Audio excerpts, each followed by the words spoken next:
નમસ્કાર, આપ જોઈ રહ્યા છો લખત ન્યૂઝ અપડેટ ચેનલ। તમામ સમાચાર અને અપડેટ મેળવવા માટે ચેનલને સબસ્ક્રાઇબ કરો અને બેલ આઇકન પર ક્લિક કરો જેથી તમામ સમાચાર અને અપડેટ તમને મળી રહે।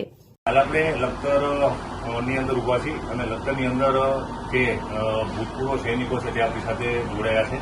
એની અંદર યશસ્વી રાણા તલવણી, જયેશભાઈ પટેલ અને મહેશભાઈ પટેલ છે। તેઓએ ભારતીય સેનાની અંદર ફરજ બજાવી છે અને તેમના દ્વારા જેમાં જયેશભાઈ અને યશસ્વી રાણા છે તેમના દ્વારા તો કારગિલ યુદ્ધની અંદર પણ ભાગ લેવામાં આવ્યો છે।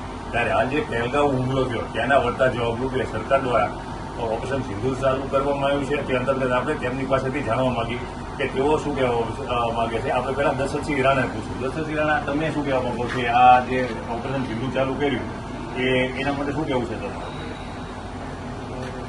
જય હિન્દ, જય ભારત। હું માજી સૈનિક જયેશભાઈ પટેલ, લખતર તાલુકાનો એક્સ આર્મીમેન છું અને અમે 17 વર્ષ દેશની સેવા માટે દેશની સરહદ ઉપર સારી એવી કામગીરી ભજવેલ છે અને એનો વળતો જવાબ એટલે કે ભારતીય સેના ઓપરેશન સિંદૂર ચલાવી રહ્યું છે એને અમે બહુ જ સારી રીતે સપોર્ટ આપવા તૈયાર છીએ। આજે સુરેન્દ્રનગર જિલ્લાના લગભગ 1500 થી 2000 એક્સ આર્મીમેન નિવૃત્ત સૈનિકો જે છે એ થનગની રહ્યા છે કે અમને જો બોલાવવામાં આવે તો અમે ભારતીય સેનાને અને દેશને ફરીથી એકવાર સારો એવો સપોર્ટ આપવી અને પાકિસ્તાનની આ જે કૃત્ય કરેલ છે તેને વળતો મુંહતોડ જવાબ આપવી। જય હિન્દ, જય ભારત। ભારત માતા કી જય।